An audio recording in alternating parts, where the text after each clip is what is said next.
Welcome to Keystones to Success. I'm Garth Haslam. Aaron Drussel, Yeah. current president of Utah. I want to call it the Utah County Board of Realtors, Well, but they it changed is it up on no us. longer that. No, they changed it. So Utah Central Association of Realtors. You know, I was going through a list of the boards, and boy, it's kind of impressive.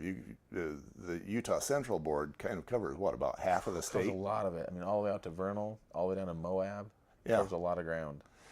So, as the current president, you know, obviously you have some background. How long have you been a realtor? So I've been in real estate about 17 years now. That's a It's a while. long time. Yeah, it goes by pretty fast. Yeah, right now I'm pushing almost 25 years as a home inspector, and it seems like 3 lifetimes.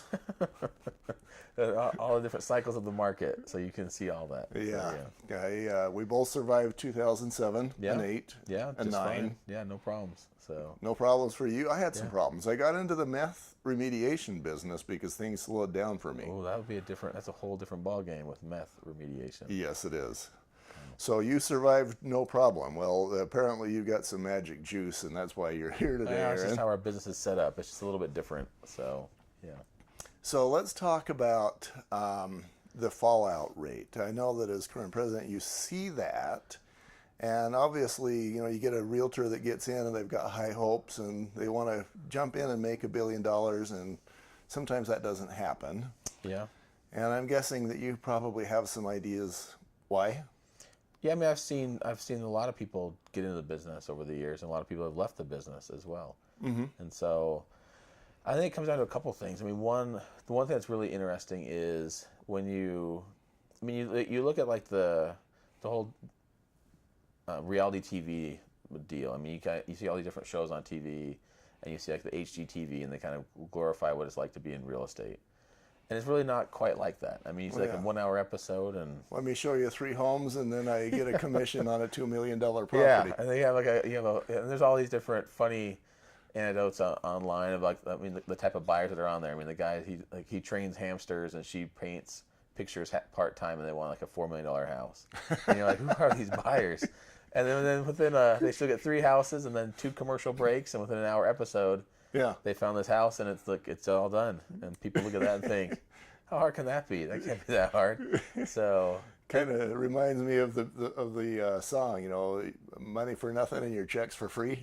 totally. I mean, it looks, and I'm not saying that everything's like that, but there is a certain part of, I mean, getting into real estate is not that hard. I mean, you have 120 hours that now, when I got my license, you had to take half that live, and the other half you had to watch on a little TV at one of the schools. Right. But nowadays, you can take all that virtually pretty much. So it's all just web-based.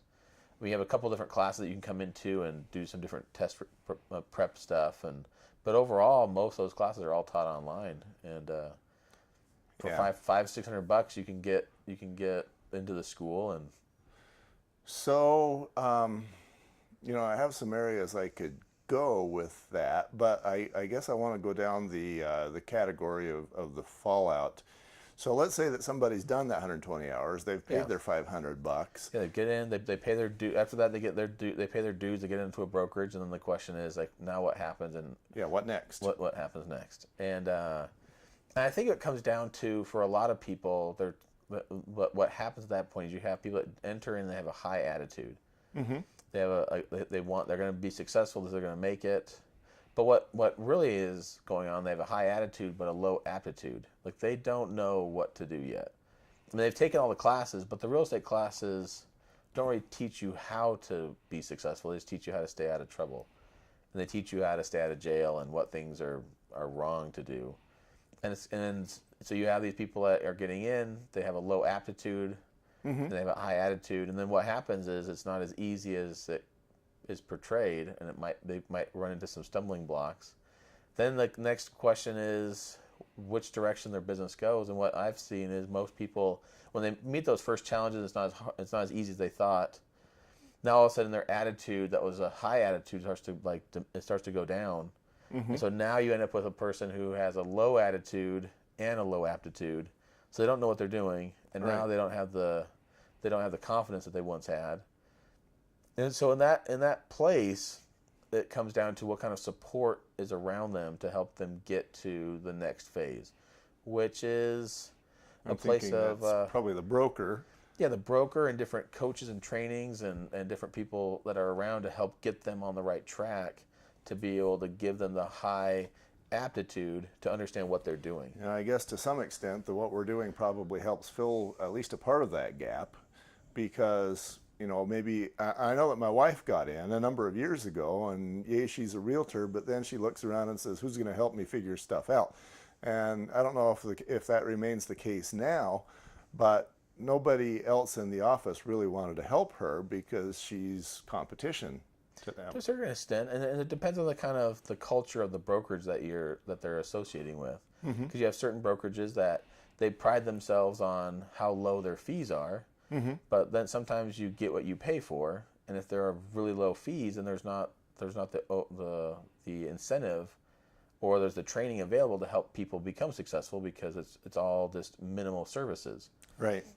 Or you get a situation where it's a very competitive culture in a brokerage or at an office, and you're right, you'll have people that will kind of watch out for their own best interests, and they're not going to take the time to help somebody else who they see as potential competition as they're getting started in the business. Yeah.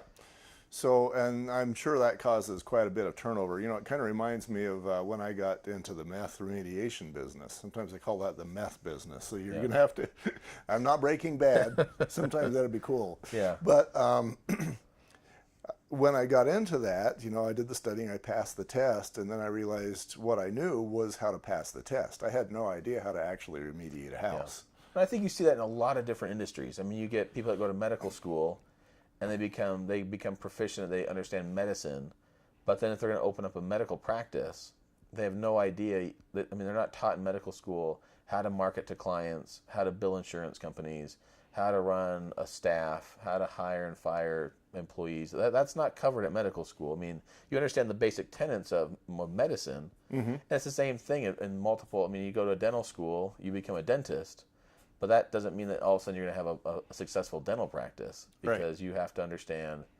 there's different ways of marketing clients and how to deal with employees, and all those different things come into play. And it's the same thing in real estate. You get your real estate license, and now you understand the basic tenets of what a contract can do and what you can and can't do with your agency, but there's nothing taught about how to market and how to get clients and how to deal with different challenges that come up. All that stuff is one of the things that I find as the home inspector is that you have I feel like you need to have a psychology degree to be a realtor.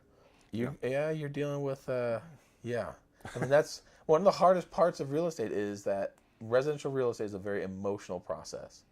So you have, typically people are buying and selling a home because of other things that are going on in their life, whether it's a job change, or they're relocating out of the area, or their family changes, whether they're going through a divorce, or they're getting married, or their kids are leaving and they need to downsize, or they need to get a bigger home because they're having more kids, or there's financial issues and they have to sell because of that. So there's different motivation factors that come in emotionally, and so you're dealing with people at their best and their worst when they're dealing in the emotional arena, and the house is one subset of another emotional part of that whole.